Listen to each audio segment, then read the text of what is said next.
buenas noches a todos. Qué gusto darles la bienvenida a una nueva edición del Seminario Médico Virtual Salud Digna 2025. Soy Jimena Aguilar y me emociona mucho estar aquí con ustedes en este espacio de aprendizaje, reflexión y actualización médica continua. Hoy vamos a hablar del VIH y envejecimiento, desafíos y oportunidades. Un tema que sin duda es cada vez más relevante en la práctica médica. Muchas veces cuando pensamos en el VIH, lo asociamos automáticamente con pacientes jóvenes, pero la realidad actual nos exige ampliar esta perspectiva, porque hoy la infección por el virus de inmunodeficiencia humana en adultos mayores representa un desafío cada vez más común y más complejo, no solo por el envejecimiento de la población seropositiva, sino también por las nuevas infecciones en edades avanzadas, que nos presentan un escenario donde las comorbilidades, los tratamientos y la calidad de vida se entrelazan de formas que no podemos ignorar. Imaginen lo que implica manejar un diagnóstico de VIH en un paciente mayor con diabetes, hipertensión o problemas cardiovasculares. La respuesta al tratamiento, la aparición de eventos adversos y la progresión de la enfermedad no serán iguales. Por eso, comprender a profundidad esta interacción es clave para brindar una atención integral y humanizada. Y para abordar este tema como se merece, tenemos el privilegio de contar con un gran experto, el doctor Carlos Eduardo Aguirre Morales, médico infectólogo por la Universidad Nacional Autónoma de México, certificado por el Consejo Mexicano de Certificación en Infectología. El doctor Aguirre Morales es miembro activo de la Asociación Mexicana de Infectología y Microbiología del Subcomité de Antimicrobianos del Centro Médico ABC. Y actualmente se desempeña como director general en servicios profesionales químico-biológicos, como jefe de infectología en el Hospital Escandón y como profesor titular de infectología en la UNAM. Además, cuenta con una larga trayectoria de publicaciones y de ponencias especializadas en su campo. Pero antes de cederle el espacio, les recuerdo que tendremos una sesión de preguntas y respuestas al final de la charla. Así que pueden ir dejando sus preguntas en el chat desde ahora. Es momento de iniciar. El espacio es suyo, doctor. Adelante. Muchas gracias a Salud Digna por permitirme estar en este gran evento y hablar sobre un tema muy importante que es el VIH y envejecer con esta infección. Quiero hablar sobre mis conflictos de intereses. Esta plática fue patrocinada por el Laboratorio Roche, sin embargo, el contenido de la misma es de mi autoría propia. Quiero platicar de una gran persona. Para mí es un gran maestro, un gran investigador y le debemos mucho a él, Louis Pasteur. Louis Pasteur decía en una de sus sesiones que en el campo de la observación, la oportunidad solo favorece a la mente preparada. Es importante que tengamos en cuenta que tenemos que prepararnos porque la persona que no sabe o que no conoce no puede ver o no puede visualizar cuáles son las situaciones que pueden enfrentarse en el día a día. Vamos a hablar sobre un poco de los números en VIH. Este es un último reporte en el 2023. Hay que recordar que los reportes de VIH y la estadística se da entre junio y julio. Probablemente lo tengamos en meses posteriores. Se reporta que en el 2023 había más de 39 millones de personas infectadas por el virus de inmunodeficiencia humana adquirida.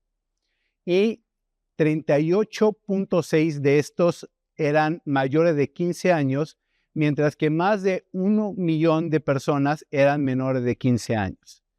88.4 millones es el total de personas que se han infectado desde que empezó una pandemia del VIH en 1981. Cabe resaltar que el VIH o la infección por este virus es una pandemia que actualmente la estamos viviendo, puesto que se está dando en todo el mundo. Hay algo que me llama mucho la atención y esto es importante que lo tomemos en cuenta. El 53% de las personas que están infectadas en este momento en el mundo corresponden a mujeres y niñas, que es diferente a lo que sucede en nuestro país. En México, hasta el 18 de noviembre del 2024, se habían registrado 15.798 casos de VIH a nivel nacional.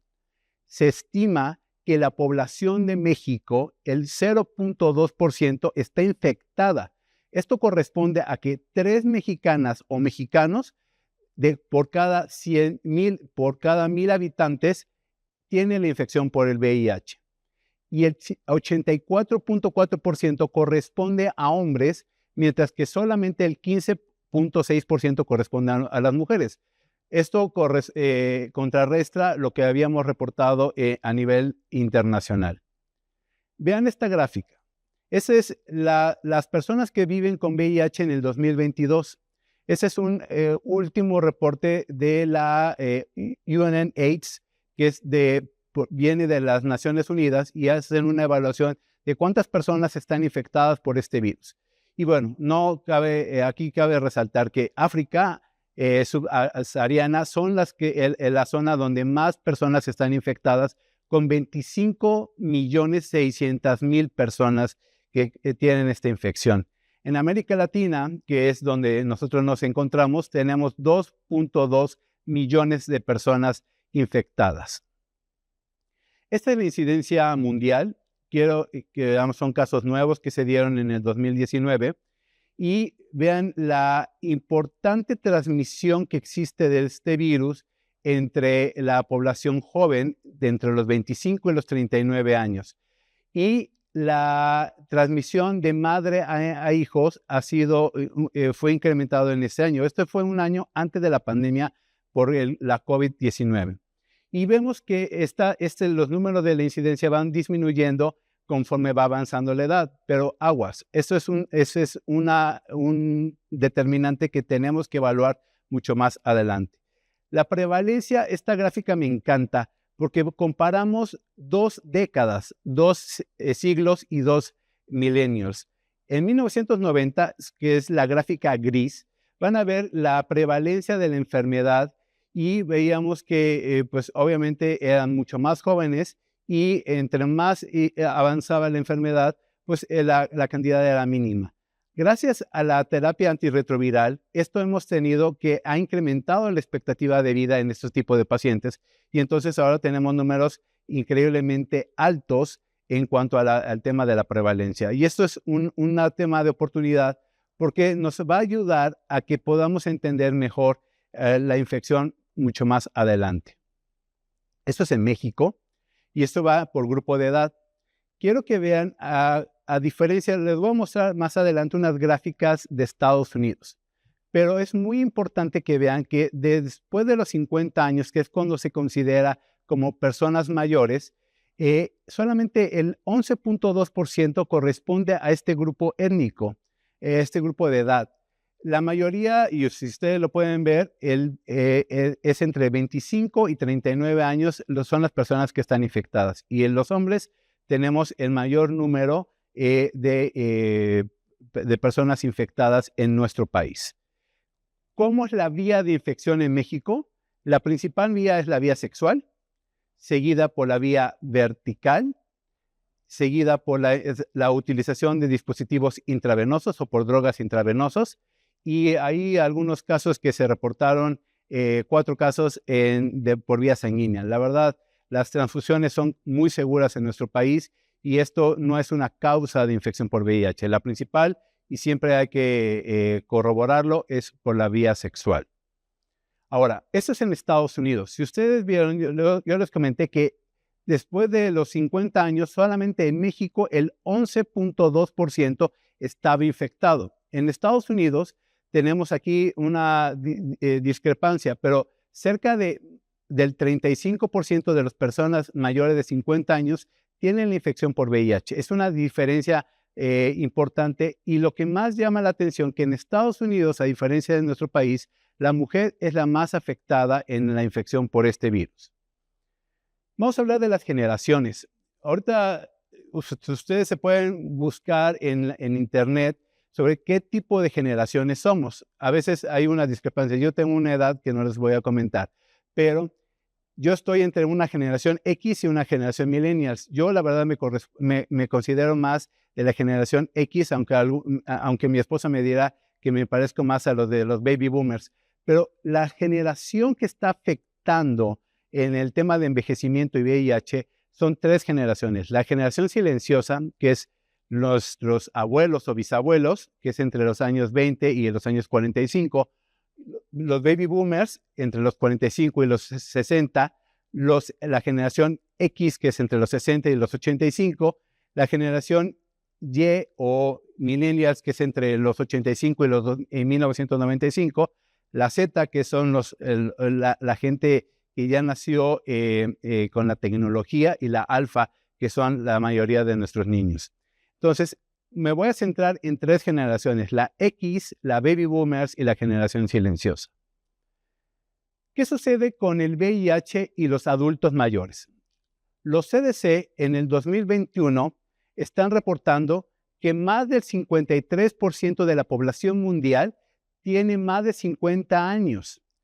Tiene los mismos factores de riesgo, que es transmisión por vía sexual, uso de drogas intravenosas, pero las personas tienen la idea que entre más grandes es menor riesgo a infectarse. Entonces, no se detectan a estas personas. Es muy importante que independientemente de la edad que tengas como persona, tienes que hacerte una prueba de escrutinio para VIH, porque te puedes infectar en cualquier momento. Todas las personas, independientemente de su estado inmunológico, se deben de tratar. Cuando yo estudié infectología, estaba bien marcado de decir, a ver, tú tienes tanta grado de inmunodeficiencia, entonces a ti te puedo estar evaluando durante un año, y ya después de esto te puedo dar el tratamiento antirretroviral. Ahora, si tienes el diagnóstico de VIH, hay que dar el tratamiento, porque eso es muy importante, como lo vamos a ver más adelante. Y las enfermedades crónicas son los que juegan un papel crucial en este tipo de pacientes que están infectados, porque no solamente es la infección por VIH, sino que también tienen diabetes, hipertensión, dislipidemias, y entonces tenemos que ver el control de las enfermedades crónicas y también la enfermedad por VIH. Este artículo, hay miles de artículos, millones de artículos sobre envejecimiento y VIH. De hecho, hay un congreso que se va a llevar próximamente en Estados Unidos, que ya es su 10ª emisión sobre envejecimiento y VIH, porque hemos visto, como ustedes lo vieron en las gráficas, que cada vez la expectativa de vida en pacientes que están infectados es mucho mayor. Ahora no solamente se infectan y su expectativa de vida, su esperanza de vida es igual a la de cualquier persona que no está infectada. Este es un estudio que se hizo en España, principalmente en el Hospital Universitario de La Paz. Y este estudio me encanta porque habla sobre los retos y habla sobre ciertos biomarcadores que tenemos que ir midiendo sobre el tema del envejecer. El envejecer, la verdad, para algunas personas se nos hace algo muy distante, para algunas otras ya están viviéndola y para otras es un futuro próximo. Entonces, es importante saber aprender a envejecer, y sobre todo envejecer cuando tenemos este tema de una infección que obviamente va a ser crónica. Y vamos a ver un poquito de lo que habla este estudio. Y el VIH induce a la inmunosenescencia acelerada.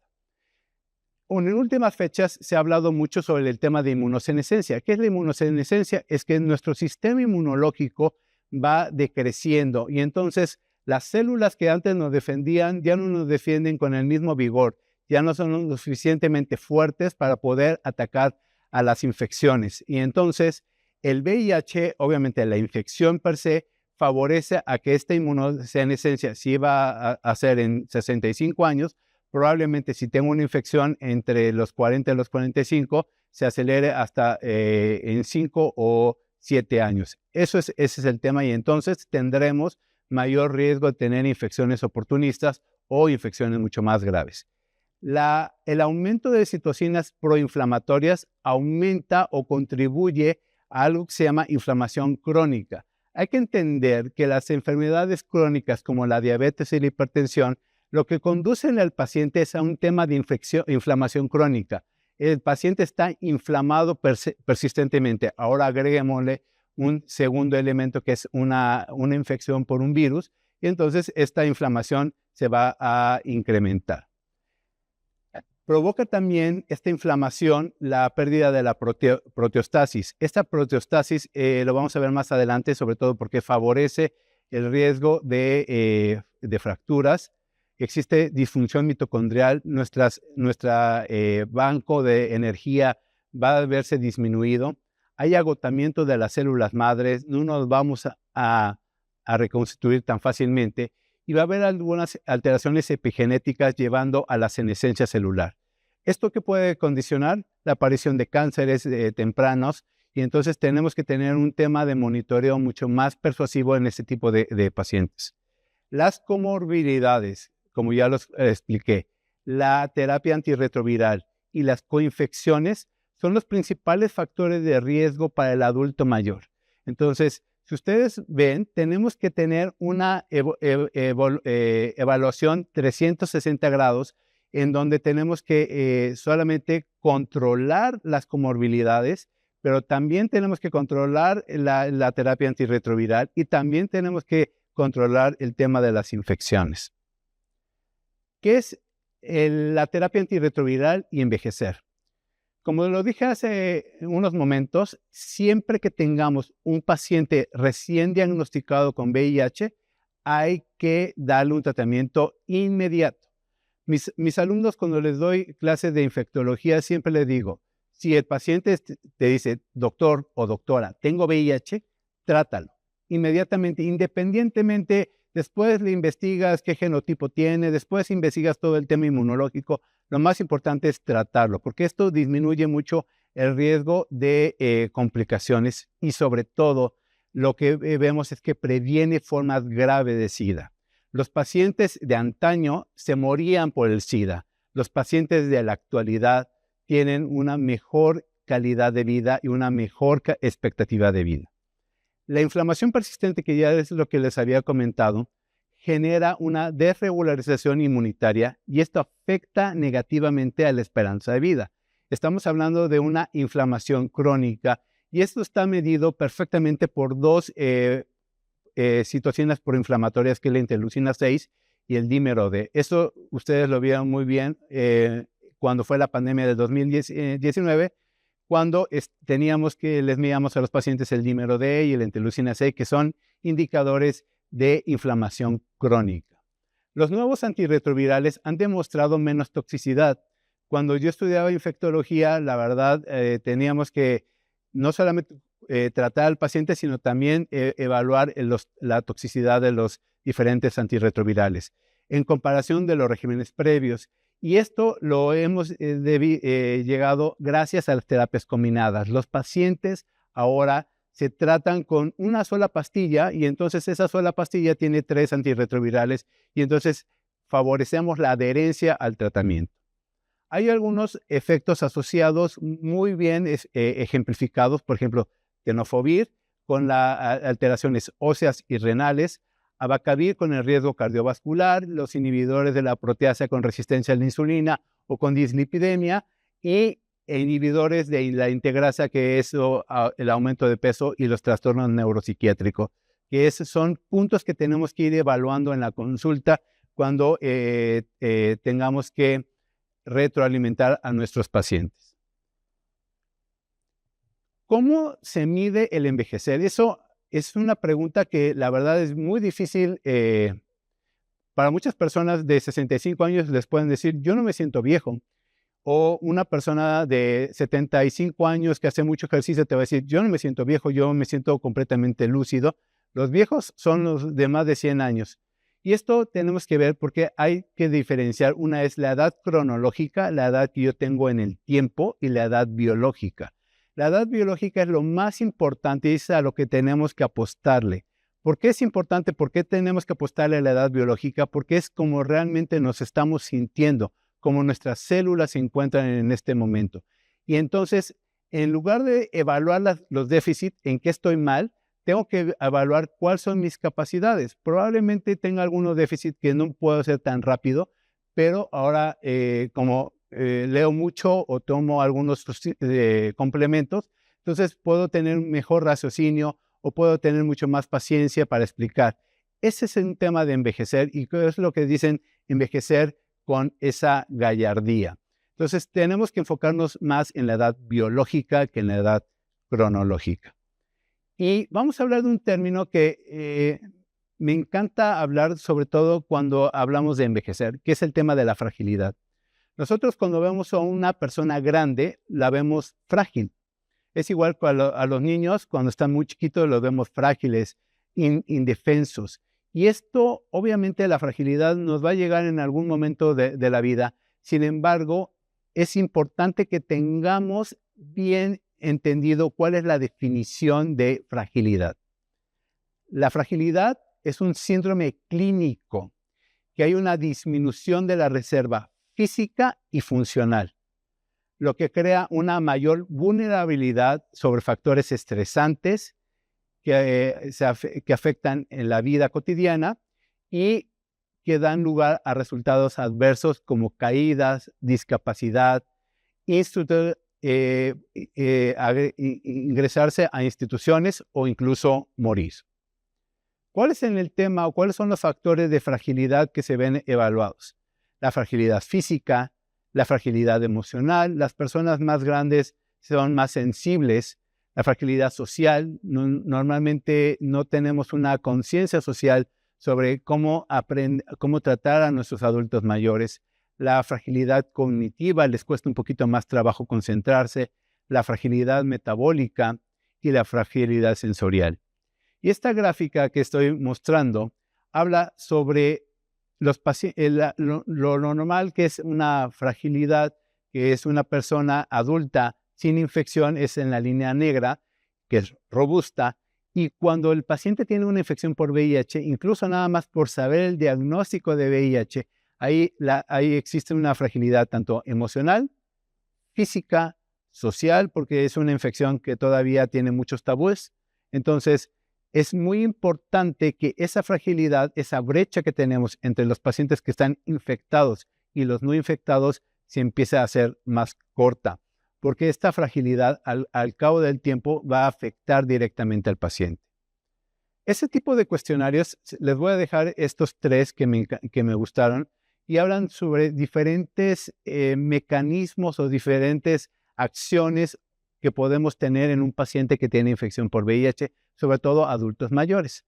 Y el más importante es el VAX, que es el de Veteran Aging Cohort Study, que tuvo una de nueva revisión hace 3 años, que es la versión 2.0. Y este me habla sobre un índice de gravedad de la enfermedad y riesgo de muerte. Entonces, les estoy poniendo aquí una gráfica que es ilustrativa. Yo le voy poniendo la edad, ahí empieza desde los 55 años, le pongo mi sexo, y entonces viene, si tengo terapia antirretroviral, me van pidiendo diferentes parámetros como nivel de tasa de filtración glomerular, mi nivel de glucosa, mi presión arterial, y entonces al final me va a decir, tienes tanto riesgo. Por ejemplo, yo hice un caso hipotético de un paciente, y aquí me reportan 63 puntos, y el riesgo de predicción a morir en 5 años por cualquier causa es de 22.9% más. Es decir, yo tengo más riesgo de morir si tengo VIH y además algunos de los factores que ya les comenté. También hay una evaluación que es la evaluación de FRAX, que para la evaluación de fracturas. Muchos de los pacientes que tienen después de 50 años que no hicieron ejercicio durante su etapa joven, entonces tienen mayor riesgo de fractura.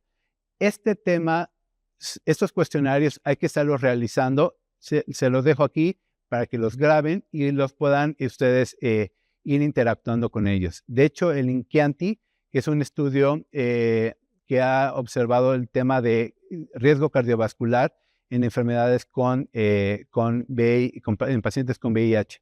Entonces, se los dejo, revísenlo y eso les va a ayudar mucho para su práctica médica.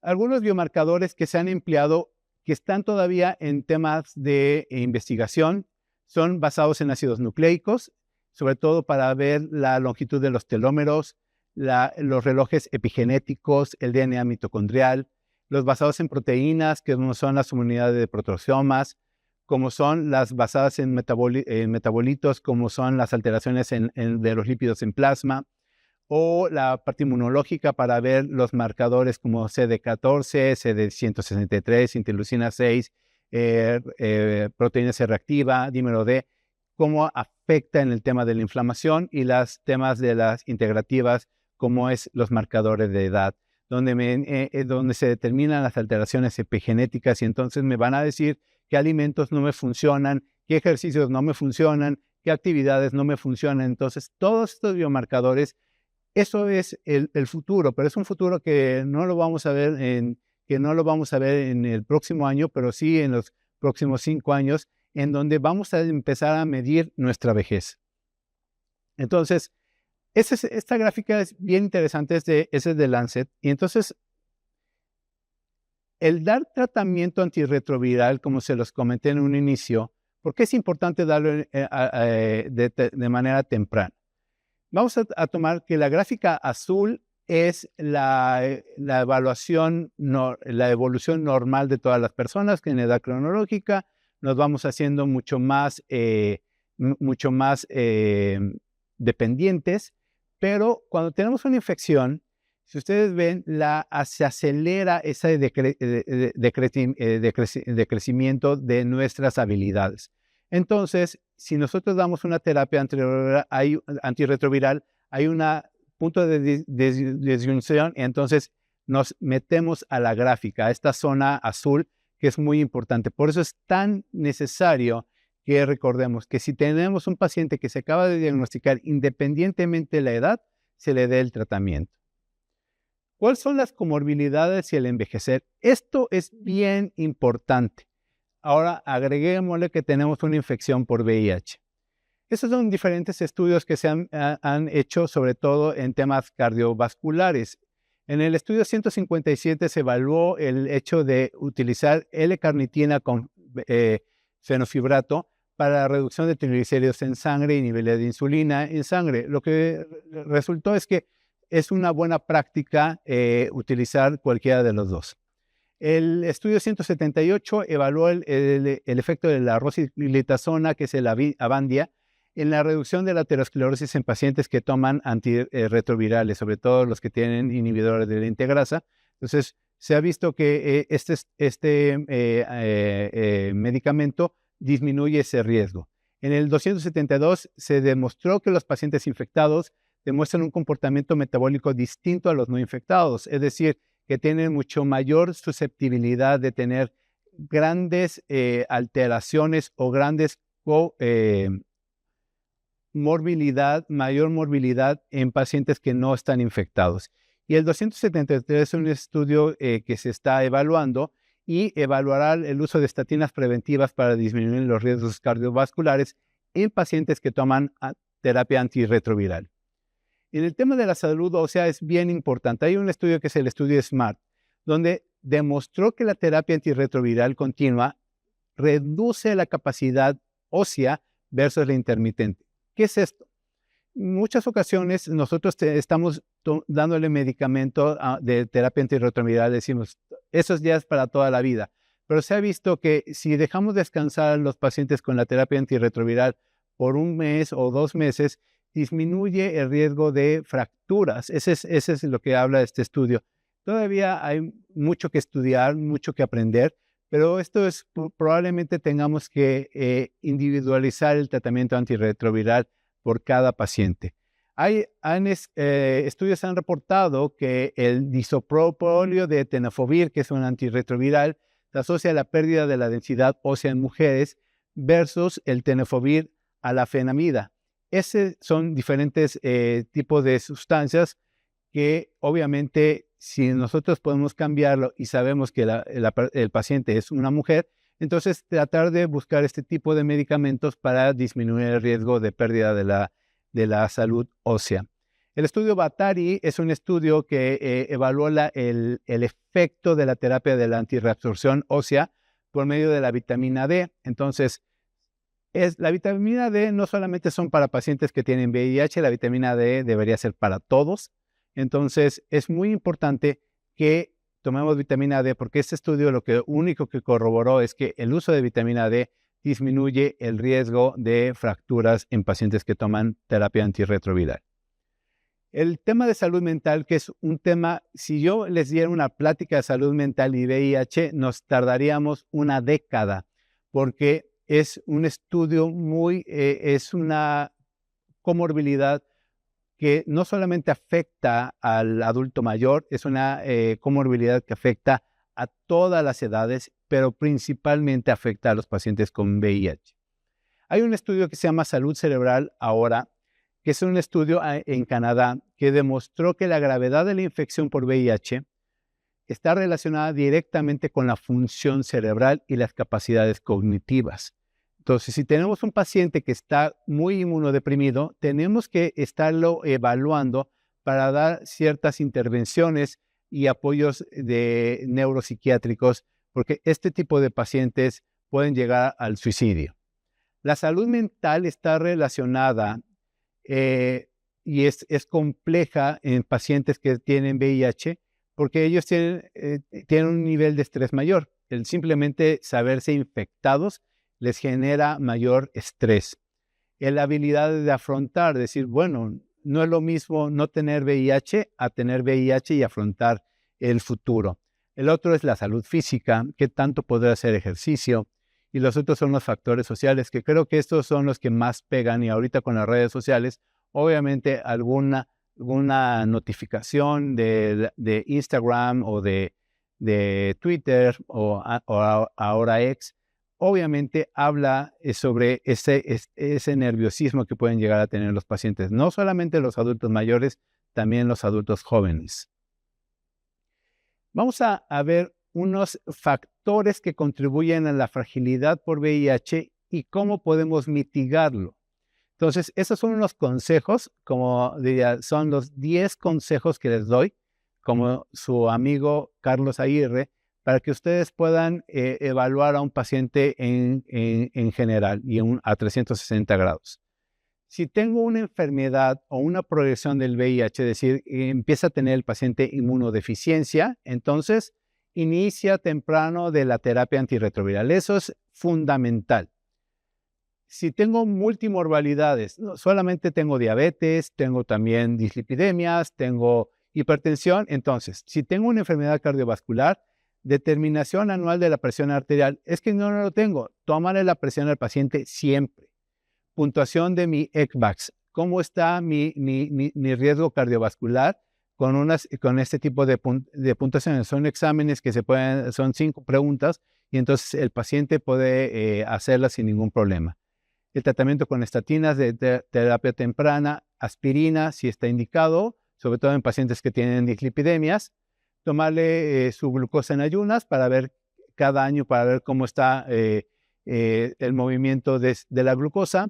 Un panel lipídico y hepático cada año, no solamente para evaluar los riesgos de toxicidad de los antirretrovirales, sino también para evaluar la función del riñón y del hígado.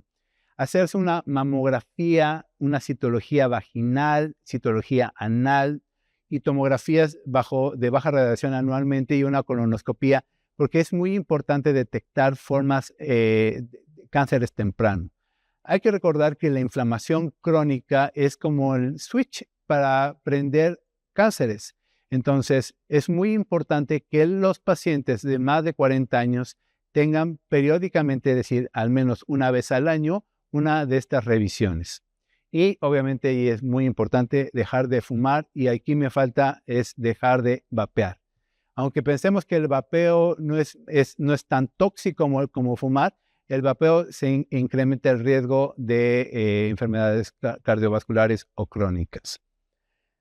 El trastorno del ánimo y la salud mental. Vuelvo a decir, tenemos en este tipo de pacientes un trastorno de ansiedad generalizada. Se sienten preocupados por el futuro, el presente e incluso por el pasado. Y hay que hacer un cuestionario de salud cada visita. Tenemos que estar evaluando y tener datos de alerta, esos pequeños red flags sobre cuál es lo importante y qué podemos hacer para ese tipo de pacientes. Dar tratamiento en trastorno de uso de opioides. Muchos de los pacientes se infectaron porque se transmitían jeringas por tratar de drogarse. Y entonces, no solamente tenemos que tratar la infección, sino que también tenemos que tratar la adicción. de este tipo de pacientes y sobre todo darles mucho apoyo psicosocial. El tema de apoyo psicosocial no es decirle, vete, vas a estar bien, échale ganas. El echarle ganas, eso es algo muy, muy burdo. Lo que tenemos que hacer es una evaluación completa y sobre todo mandarlo con el especialista. Tenemos que evaluar cuáles son los resultados adversos a las determinantes sociales, como citas perdidas, ¿por qué faltaste a tu cita? Incumplimientos del tratamiento, hay tratamiento, no hay tratamiento, si te lo dieron a tiempo, o falta de supresión viral que sea duradera. Hay muchos pacientes, yo estuve trabajando un tiempo en el Seguro Social, en este grupo de alta resistencia, y te daban casos donde el paciente obviamente tenía un tema de una supresión viral que no podía suprimirse. Entonces teníamos cargas virales altísimas, niveles de CD4 y CD8 por los suelos, y entonces teníamos que darle mucho más tratamiento. Normalmente los pacientes tenían ahí unas condiciones, sobre todo de rechazo a tomarse el medicamento y sensación de quererse quitar la vida. Y entonces tenemos que tomar medidas como abordar la pobreza, el desempleo, la vivienda y la inseguridad alimentaria. Hay algunas personas que van a decir, pues sí, está muy padre su diagnóstico, doctor, pero yo no tengo para pagarle o comprar este tratamiento. Y el gobierno, no les ha llegado el medicamento, entonces, pues yo prefiero comer. Y esto es una disyuntiva para nosotros como médicos porque tenemos que buscar las formas. Entonces, hay organizaciones que en ocasiones nos ayudan a tratar a conseguirles este tipo de medicamentos para las personas que están en estos riesgos. También proporcionan acceso a la atención sanitaria, incluido el transporte. Esto, pues, obviamente en México es un poquito complicado, pero hay centros en México muy bien diseñados para atender a los pacientes. Desde el Seguro Social, el ISSSTE, la Secretaría de Salud, SENSIDA, donde están muy sensibilizados en la atención de este tipo de casos. Y entonces lo que vamos a ver es que ellos normalmente los ayudan a conseguir todos estos medicamentos y hacerse las pruebas correspondientes. El apoyo psicosocial y la educación para abordar el estigma. El saberse que tengo VIH la verdad es una de las noticias que como diríamos válgamente en México, es como si me cayera una cubeta de agua fría. Pero tenemos que entender que esta infección es tratable, es controlable, es como tener diabetes. Pero necesito tener todos mis medicamentos al día, tomarme mis medicamentos y hacerme consciente de que esta enfermedad va a ser para siempre.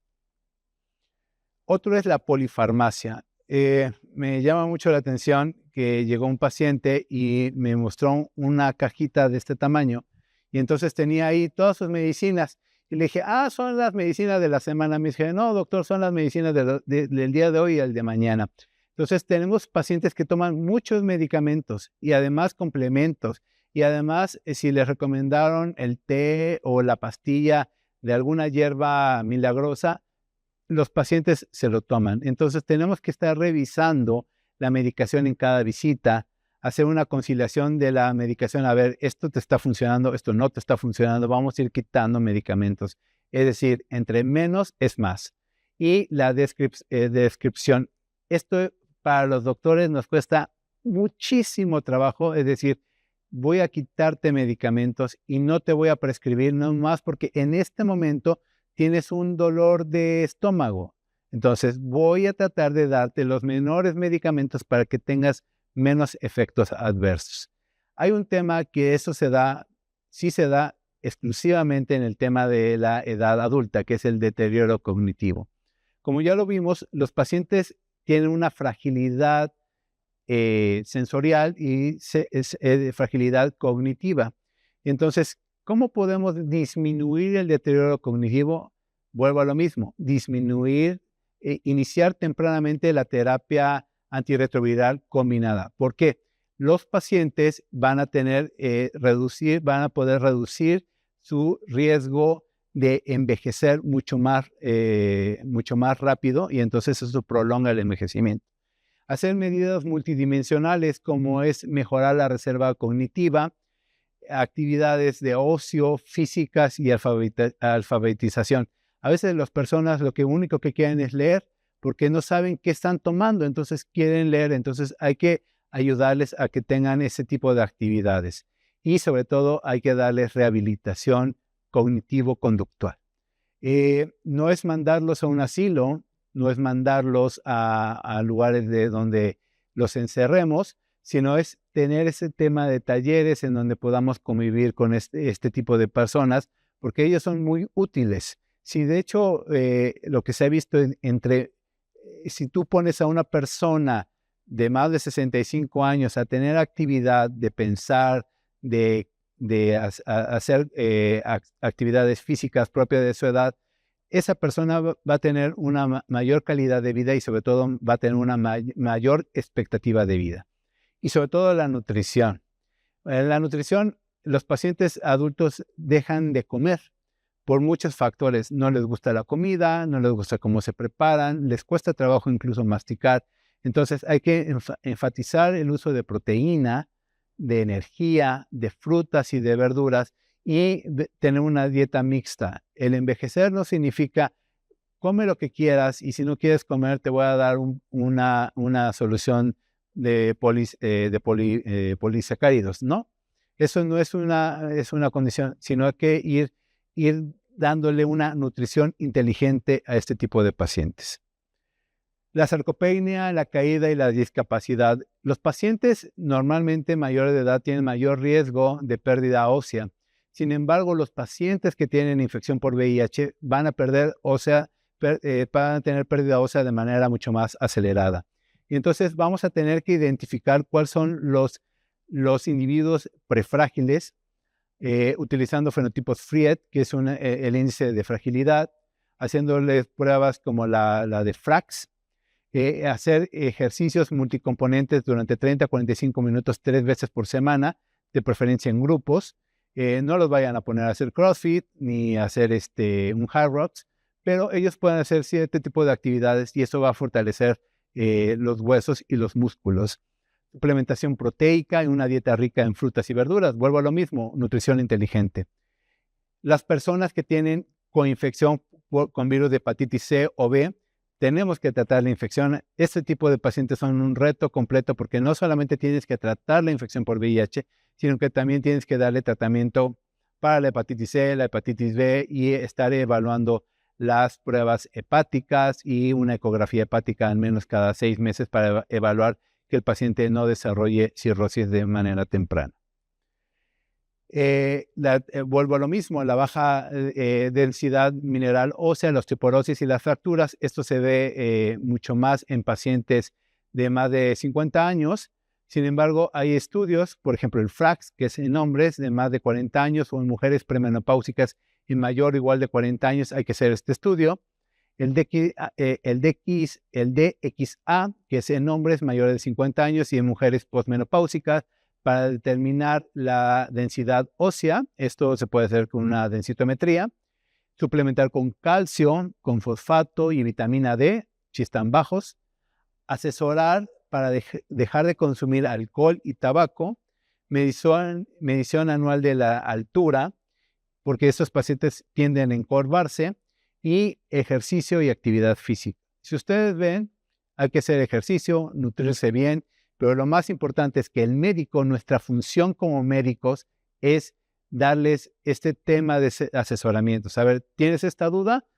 Puedes hacer estas funciones. ¿Tienes más dudas? Te voy a mandar con el especialista para que él te dé la mejor recomendación. Y hay un tema muy importante porque dicen, bueno, ya estoy grande, entonces, ¿me vacuno o no me vacuno? Ahorita, si ustedes han visto en el comercio nacional e internacional, ha habido desarrollo de vacunas muy importantes. Una de ellas es la vacuna de herpes zóster. Es una vacuna que genera normalmente una protección para la infección por herpes zóster. También tenemos la vacuna para papiloma humano. Tenemos las nuevas vacunas para neumococo, la de COVID, para virus incisional respiratorio. Y entonces decimos, Las personas de más de 65 años se deben de vacunar. Aquí todas las personas, independientemente de su grado de inmunodeficiencia, se deben de vacunar, porque las vacunas lo que previenen es a que el paciente no tenga que no tenga una coinfección con otro tipo de patógenos, principalmente bacterias u otros virus. Entonces, aunque tengamos un paciente que sabemos que tiene una inflamación crónica, que tiene bajos títulos de anticuerpos, que tiene una diferenciación celular distinta a una persona joven, este tipo de personas, más a mi favor, tienen que vacunarse. Entonces, no es una pregunta, es una acción que se debe de hacer, el vacunarse en las personas y más en las personas que tienen VIH. Las conclusiones es, la inmunosenescencia está adelantada en pacientes que tienen infección por VIH. La fragilidad es un concepto que hay que tener en cuenta en todos los pacientes mayores de 50 años. Las terapias combinadas y anticipadas mejoran la calidad de vida en los pacientes con esta infección y debemos monitorear a nuestros pacientes de manera continua, rutinaria y con apertura. Y le dejo esta frase que me encantó de Jane Fonda, una gran artista y de hecho una gran ejemplo sobre todo de hacer ejercicio. Y dice ella, tenemos que revisar el concepto de envejecer. El viejo paradigma era, naces, llegas a la edad y luego vas directamente a la decrepitud. Deberíamos ver el envejecimiento como una escalera ascendente en las ganas del bienestar, la sabiduría y la habilidad para intimar verdaderamente y tener una intención de vida. Los pacientes, cuando dejan sus trabajos, cuando dejan de percibir algún dinero o cuando dejan de aportar a la economía familiar o cuando ya se sienten grandes por simplemente un número, estos pacientes tienden a deprimirse y obviamente eso es un aceleramiento también de su envejecimiento. Les agradezco la atención, les dejo mi correo y mis redes sociales en Instagram. Cualquier duda estoy a sus órdenes. Muchas gracias. Muchas gracias, doctor Aguirre Morales, por esta ponencia tan clara, actualizada y con un enfoque tan humano. Ha sido verdaderamente enriquecedora. Y para continuar, es momento de abrir el espacio para sus dudas y sus comentarios. Así que damos inicio a la ronda de preguntas y respuestas. Y la pregunta primera, doctor, dice así.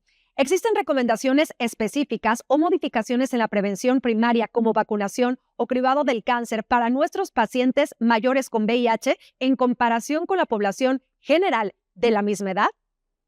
Independientemente del estado de infección, es decir, si estoy o no infectado, hay que ponerse las vacunas.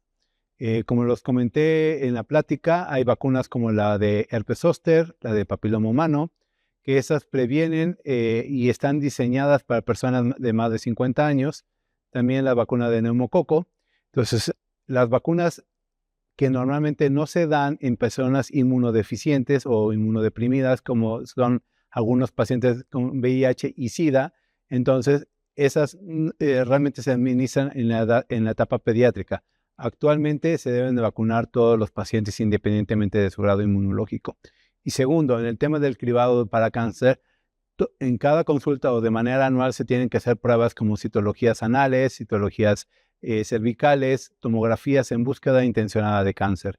Hay que recordar que esta infección genera adelantamiento o inflamación crónica y esto permite que las personas que tengan este tipo de infecciones puedan desarrollar cánceres de manera temprana. Bien, doctor. La siguiente pregunta dice así. En pacientes mayores con VIH y deterioro cognitivo leve o moderado, ¿cómo podemos diferenciar entre la neurotoxicidad asociada al VIH, los efectos secundarios en la medicación y el inicio de enfermedades neurodegenerativas relacionadas con la edad? Muy interesante la pregunta y la verdad es muy difícil de responder porque es muy complicado diferenciar estos tres aspectos. Sin embargo, lo que yo recomiendo es hacer algunos cuestionarios en cada consulta, sobre todo en tema de salud mental. Hay que evaluar al paciente si tiene algún tema, alguna comorbilidad, sobre todo adicciones, o si el paciente ya tiene un diagnóstico previo de alguna psicosis.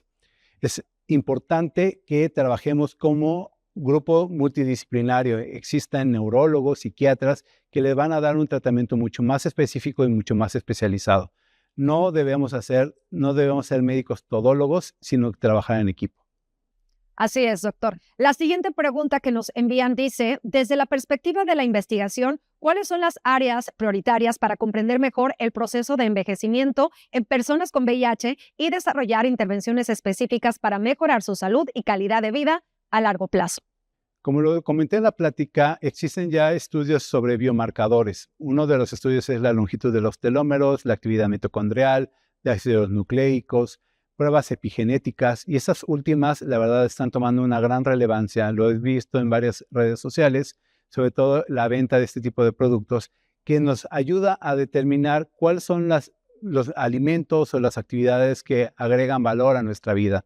Es muy importante que sigamos revisando este tipo de investigaciones, porque esto se va a ver en un futuro no muy lejano, unos 5 o 6 años, ya vamos a tener estas pruebas disponibles en los laboratorios y podemos así prolongar el envejecimiento. Muchas gracias, doctor, por sus respuestas y también porque creemos que construir puentes que nos acerquen a usted y a su práctica diaria es un factor clave. Así que obviamente queremos invitarlos también a conocer Salud Digna, la Gaceta, nuestra revista impresa de libre difusión diseñada especialmente para la comunidad médica. En ella encontrarán artículos especializados, entrevistas, publicaciones científicas y estadísticas clínicas actualizadas que enriquecerán su labor profesional y ofrecerán un panorama amplio de los temas más relevantes en salud. Así que si desea recibirla de manera gratuita en su consultorio, solamente debe escribirnos a coordinación.medica@salud-digna.com. En Salud Digna reconocemos el valor de su trabajo y queremos seguir siendo aliados en su camino, informándole, actualizándole y acompañándole durante su labor. Doctor Aguirre Morales, antes de cerrar esta sesión, ¿le gustaría compartirnos un comentario final sobre este importante tema? Como lo dijo Luis Pasteur, hay que prepararnos. Y gracias a Salud Digna nos hace llegar este tipo de pláticas que enriquece nuestro conocimiento como médicos y sobre todo va a enriquecer la atención a nuestros pacientes y darles una mejor calidad de vida. Quiero de nuevo agradecer a Salud Digna por este brillante evento y sobre todo por su invitación. Gracias a usted, doctor. Y bien, pues ahora para cerrar con broche de oro, los invito a ver un breve video que hemos preparado para ustedes. En Salud Digna, reconocemos la invaluable labor de quienes dedican su vida a cuidar la salud de los demás, los profesionales médicos. Y porque queremos estar más cerca de ustedes, ponemos a su disposición el Centro de Atención al Médico, un canal de comunicación directa y personalizada exclusivo para la comunidad médica. A través de este espacio podemos atender sus sugerencias y comentarios, resolver dudas y quejas sobre nuestros servicios, enviarle los resultados de sus pacientes, apoyarle con cotizaciones y brindarle información clara sobre nuestros estudios y tecnología. Desde este mismo canal podrá solicitar un blog de órdenes médicas que le otorga a sus pacientes un 10% de descuento en los estudios clínicos que se realicen en nuestras más de 230 clínicas.